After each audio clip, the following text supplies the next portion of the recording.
Hello friends, super കൺമണി സീരിയലിൻ്റെ latest episode റിവ്യൂയിലേക്ക് എല്ലാ കൂട്ടുകാർക്കും സ്വാഗതം. അങ്ങനെ തന്നെ ഭാഗ്യശ്രീ പറയുന്നുണ്ട്, ഇതിനെല്ലാം തന്നെ കാരണം എൻ്റെ അച്ഛനും അമ്മയായിരിക്കും, ബാലഗോപാലനും സുമിത്രയും. അവരെ തന്നെ ആദ്യം സംശയിക്കണം. അത് സത്യമായിരിക്കുമോ? അതുതന്നെയാണ് സത്യം ഏട്ടാ.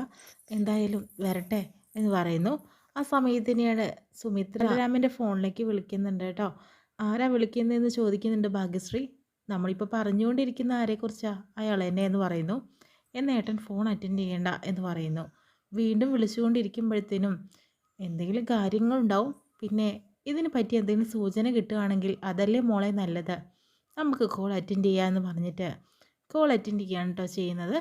ആ സമയത്ത് തന്നെ സുമിത്ര പറയുന്നുണ്ട്, മോനെ രാമ, ഒരു പ്രശ്നമുണ്ടായി. അച്ഛന് തീരെ സുഖമില്ലടാ, ICUവിൽ അഡ്മിറ്റാണ്. കാരണം തീരെ വയ്യാണ്ട് കുഴഞ്ഞു വീണു. ആ പണ്ടത്തെ പോലെ തന്നെ ആയി. എനിക്ക് വേറെ ആരുമില്ലല്ലോ, നീയും ഭാഗ്യശ്രീയും മാത്രമല്ലേ ഉള്ളൂ. ഒന്ന് വായോ എന്ന് പറയുന്നുണ്ട് കേട്ടോ. അപ്പോഴത്തേനും ഒന്നും സംസാരിക്കുന്നില്ല ബലരാമൻ. പെട്ടെന്ന് വാ എന്ന് പറയുന്നു. അതിനുശേഷം തന്നെ ഭാഗ്യശ്രീയോട് സംസാരിക്കുന്നുണ്ട്. മോളെ, അമ്മയുടെ സൗണ്ടൊക്കെ കേൾക്കുമ്പോൾ ഇത് സത്യമാണെന്നാണ് എനിക്ക് തോന്നുന്നത്. അങ്ങനെ വിശ്വസിക്കാൻ പറ്റില്ല. ഞാൻ എന്തായാലും സിറ്റി ഹോസ്പിറ്റലിലേക്ക് ഒന്ന് വിളിച്ച് നോക്കട്ടെ ഏട്ടാ, എന്നിട്ട് നമുക്ക് അത് തീർപ്പ് കൽപ്പിക്കാമെന്ന് പറയുന്നു. അങ്ങനെ സിറ്റി ഹോസ്പിറ്റലിലേക്ക് വിളിക്കുമ്പോൾ ബാലഗോപാലൻ എന്ന വ്യക്തി ICUവിൽ അഡ്മിറ്റ് ഉണ്ടോ എന്ന് ചോദിക്കുന്നുണ്ട്. രജിസ്റ്റർ നോക്കുമ്പോൾ ഉണ്ടെന്നാണ് പറയുന്നത് കേട്ടോ. ആ സമയത്തിന് ബലരാമനോടായിട്ട് ഭാഗ്യശ്രീ പറയുമ്പോഴത്തേനും, എന്ത് മോളെ, നമുക്ക് അങ്ങോട്ടൊന്ന് പോയിട്ട് വരട്ടെ ഏട്ടാ. ഇതിൻ്റെ പുറകിൽ ആരാണെന്നൊക്കെ അറിയട്ടെ. പെട്ടെന്ന് തന്നെ നമ്മളിവിടുന്ന് പോകാനായിട്ട് പാടില്ല എന്നും പറയുന്നുണ്ട്. ഒക്കെ വിശ്വസിക്കുന്ന പോലെ നമ്മൾ അഭിനയിച്ചാൽ മതിയെന്ന് പറയുന്നു. അതിനുശേഷം തന്നെ പുറത്ത് ആ അജ്ഞാതനായിട്ടുള്ള വ്യക്തി അവിടെ ഇരിക്കുന്നുണ്ട് കേട്ടോ. വ്യക്തമായ പ്ലാനിങ്ങോട് കൂടി തന്നെ കേട്ടോ അയാൾ അവിടെ ഇരിക്കുന്നത്. പിന്നീട് കാണിക്കുന്നത് സുജുവിനെയും അതുപോലെ ചേച്ചിയമ്മേനെയാണ് കേട്ടോ. ചേച്ചിയമ്മയാണെങ്കിൽ സുജു അവിടെ പാത്രം കഴുകാനൊക്കെ ആയിട്ട് നിൽക്കുന്ന സമയത്ത് വന്ന് ചോദിക്കുന്നുണ്ട്, സുജു നീ ഇങ്ങനെ മാറുമെന്ന് ഞാൻ വിചാരിച്ചില്ല. നിനക്ക് അവളോട് എന്തൊരു ദേഷ്യമായിരുന്നു. ഇപ്പം മാനസയെ അകറ്റി മാറ്റി കൺമണിയെ സ്വീകരിക്കാനുള്ള മുൻകരുതലൊക്കെ നീ എടുത്തല്ലോ. ചേച്ചിയമ്മ, സത്യം എവിടെയാണെങ്കിലും അതല്ലേ വിജയിച്ചതിപ്പോൾ. മാനസ, അവൾ നമ്മളെ പറ്റിക്കുകയായിരുന്നില്ലേ. അത്ര ആൾക്കാരുടെ ഇടയിൽ വെച്ചിട്ട് എൻ്റെയും അതുപോലെ തന്നെ സാഗറിൻ്റെയും ഫോട്ടോ വരച്ച് തരാൻ പറഞ്ഞപ്പോൾ ചെയ്തില്ലല്ലോ. അവൾക്ക് അത് അറിഞ്ഞിട്ടല്ലേ ഞങ്ങൾക്ക് ആദ്യം അത് ഗിഫ്റ്റ് ചെയ്തത്. ഇപ്പം അതിനെക്കുറിച്ച് അറിയില്ല എന്ന് പറയുമ്പോൾ തന്നെ വലിയൊരു കള്ളല്ലേ അവിടെ ചെയ്തത് അവളെന്ന് പറയുന്നു. അത് പിന്നെ അത്രയും ആൾക്കാരുടെ മുന്നിൽ വെച്ച് ആരോടെങ്കിലും പറഞ്ഞാൽ എല്ലാവർക്കും ഒരു ടെൻഷൻ ഉണ്ടാവില്ലേ. എന്താ ചേച്ചിയും ഈ പറയുന്നത്? മാനസയ്ക്കോ? ആ ഒരു 4-5 പേരുടെ മുന്നിൽ സംസാരിക്കാൻ പറ്റാത്തവളാണ് അവൾ.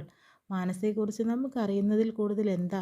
അവൾക്ക് തൻ്റെ ഇടത്തോടുകൂടി സംസാരിക്കാൻ പറ്റുന്ന കുട്ടിയാണ്. അപ്പോൾ പിന്നെ ആ സമയത്ത് നമ്മളെ പറ്റിച്ചത് തന്നെയല്ലേ. അവൾക്കറിയില്ല എന്നുള്ളത് കൊണ്ടാണല്ലോ അവളൊന്നും സംസാരിക്കാണ്ട് അവിടെ നിന്നത്.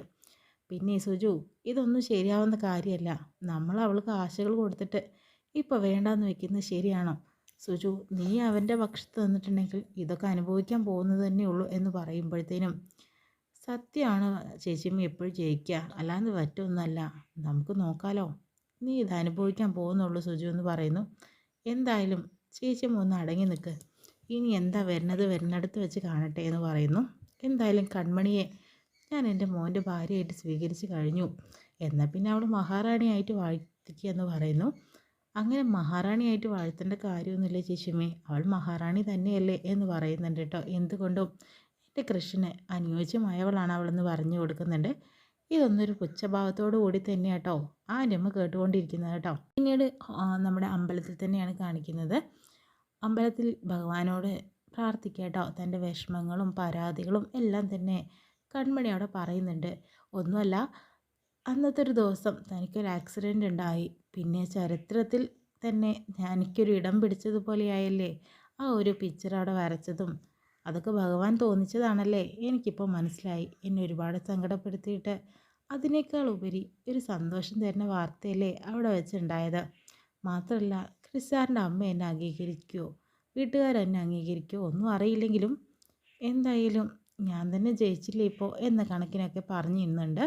അതിനുശേഷം തന്നെ ക്രിസ്സാർ ഒരു വലിയൊരു സർപ്രൈസ് എനിക്ക് തരുമെന്ന് പറഞ്ഞു. ഇവിടെ വന്നിട്ടുണ്ടെങ്കിൽ എന്താണെന്നറിയില്ല, ഭഗവാനോട് ചോദിക്കാനാണ് പറഞ്ഞത്. എന്തായാലും ഞാൻ ചോദിക്കുകയാണ്, എന്താണെന്ന് അറിയോ എന്ന് ചോദിക്കുന്നു. ആ സമയത്ത് തന്നെ ഉണ്ണി നമ്പൂതിരി ഇടയ്ക്ക് വരുന്നുണ്ട് കേട്ടോ. ഉണ്ണി നമ്പൂതിരി ചോദിക്കുന്നുണ്ട്, കൺമണി ശേഷി എന്തൊക്കെയാണ് പറഞ്ഞുകൊണ്ടിരിക്കുന്നത്, ക്രിസ്സാർ വന്നില്ലേ? ഇല്ല.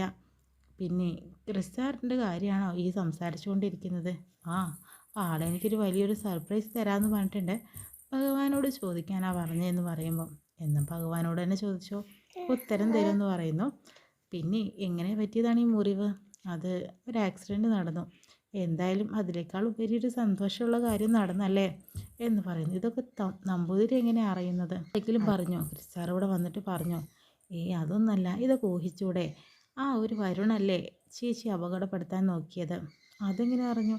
ഇതിപ്പോൾ പഴയ കഥ പറയില്ലേ, ചത്തത് കീചകനാണെങ്കിൽ കൊന്നത് ഭീമനാണെന്നുള്ളത്. കൂടുതൽ എന്തു പറയാനാ? ഇനി അയാൾ വരുന്നത് സൂക്ഷിച്ചോ. എന്തിനാ സൂക്ഷിക്കുന്നതല്ലേ? ക്രിസ്റ്റാർ കൂടെ ഉണ്ടാകുമ്പോൾ പിന്നെ എന്തിനാ ടെൻഷൻ? എന്തായാലും കൊള്ളാം, ഇനി എന്തായാലും നടക്കട്ടെ എല്ലാ കാര്യം കൊണ്ടും. ആ സർപ്രൈസ് എന്താണാവോ എന്ന് പറഞ്ഞിരിക്കുമ്പോൾ തന്നെ അതിപ്പോൾ കാണാലോ, എന്തായാലും ഭഗവാന്റെ മുന്നിൽ വെച്ചിട്ട് അതും കാണാലോ എന്ന് പറഞ്ഞിട്ട് നമ്പൂതിരി അങ്ങോട്ട് പോകുന്നു. എന്നെ പരീക്ഷിക്കല്ലേ ഭഗവാനെ, എന്താണ് ആ സർപ്രൈസ് എന്ന് ചോദിക്കുന്നുണ്ട്. ആ സമയത്ത് പെട്ടെന്ന് കൃഷി വന്ന് കണ്ണ് പൊത്തുന്നുണ്ട് കേട്ടോ. അപ്പോഴത്തേനും ഞാനാണ് ക്രിസ്സാണ് പറയുന്നു. അപ്പോഴത്തേനും ഇത് അമ്പലമാണ് സർ, തനിക്കൊരു സർപ്രൈസ് ഉണ്ടല്ലോ, ഇതാ നേരിട്ട് തന്നെ കണ്ടോളൂ എന്ന് പറയുന്നു. പെട്ടെന്ന് തന്നെ കണ്ണ് തുറന്ന് നോക്കുന്ന കൺമണി കാണുന്നത് സുജുവിനെ തന്നെയാട്ടോ. സുജു വളരെ സന്തോഷത്തോടു കൂടി തൻ്റെ മോളെ ഇങ്ങോട്ട് വിളിക്കുന്നുണ്ട് കേട്ടോ. വാ മോളെ എന്ന് പറഞ്ഞിട്ട് അങ്ങനെ കൺമണി അമ്മയെന്ന് വിളിച്ചിട്ട് സുജുവിൻ്റെ അടുത്തേക്ക് ഓടി ചെല്ലുന്നു. അനീഷ്, മോളെ നിന്നോട് ഞാൻ ചെയ്തത് തെറ്റായിപ്പോയി. നിന്നോട് നേരിട്ട് കണ്ട് ക്ഷമ പറയാനും നിന്നെ എൻ്റെ മകൻ്റെ ഭാര്യയായിട്ട് അംഗീകരിക്കാനുമാണ് ഞാനിവിടെ വന്നിട്ടുള്ളതെന്ന് പറയുന്നു. അപ്പോഴത്തേനും മേഡം എന്നോട്, മേഡം നിന്നെ വിളിക്കരുത്, എന്നെ അമ്മയെന്ന് മാത്രം വിളിച്ചാൽ മതി.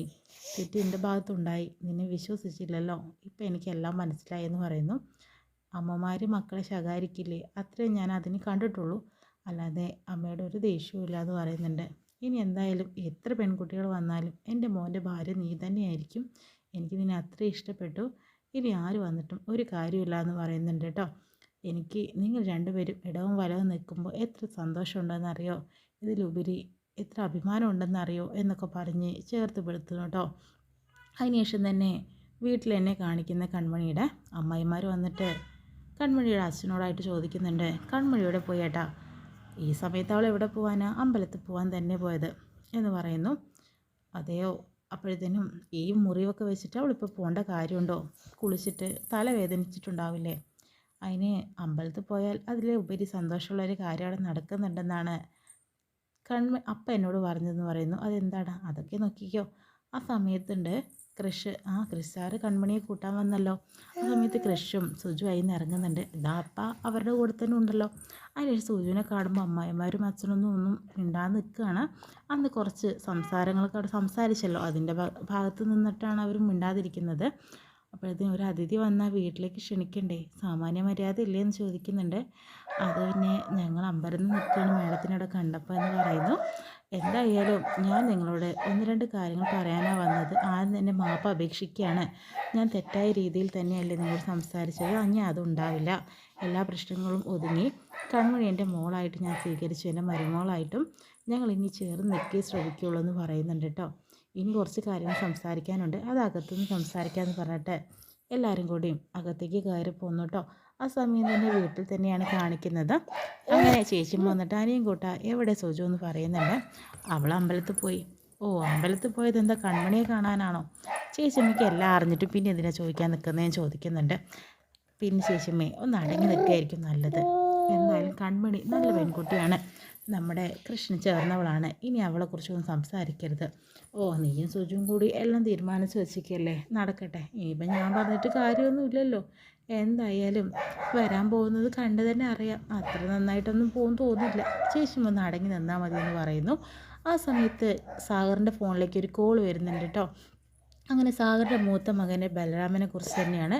അയാളൊരു ഇൻ്റർനാഷണൽ ഡ്രഗ്സിൻ്റെ കണ്ണിയാണെന്ന രീതിയിലൊക്കെ സംസാരിക്കുമ്പോഴത്തേനും അതിൻ്റെ കുറച്ച് വീഡിയോസും ഫോട്ടോസും ഞാൻ അയച്ചിട്ടുണ്ട്, നിങ്ങളത് വിശ്വസിക്കണം എന്ന് പറയുന്നു. അങ്ങനെ വീഡിയോ ഒക്കെ തുറന്ന് നോക്കുന്ന സമയത്ത് ബലരാമനെ കുറിച്ചുള്ള ഞെട്ടിക്കുന്ന കാര്യങ്ങളൊക്കെ കാണുന്ന സാഗർ ആകെ ഞെട്ടിത്തരിക്കുന്നുണ്ട്, ടെൻഷൻ ആവുന്നുണ്ട്. എന്തൊക്കെയാടാ ഇതെന്ന് പറഞ്ഞിട്ട് ചേച്ചിയമ്മ അത് വാങ്ങി നോക്കുന്നുണ്ട് കേട്ടോ. അയ്യോ, ഇതൊക്കെ സുജു അറിഞ്ഞ് ആകെ ഞെട്ടിത്തരിക്കുമല്ലോ, നമ്മൾ വീണ്ടും ചതിക്കപ്പെടുവാണോടാ എന്ന് ചോദിക്കുമ്പോൾ ചേച്ചിക്ക് ഒരു കാര്യം മനസ്സിലാക്കണം, സുജുവിനോട് ഇത് പറയരുത്, ഇത് നമ്മൾ രണ്ടുപേരും അറിഞ്ഞാൽ മതി എന്ന് പറയുന്നു. ആകെ ടെൻഷനായി നിൽക്കുക കേട്ടോ. ചേച്ചി പറയുന്നുണ്ട്, അതെ ഇനി അവളോട് പറഞ്ഞാൽ ആകെ ടെൻഷനാവും, വേണ്ട വേണ്ട പറയണ്ട എന്ന് പറയുന്നുണ്ട്.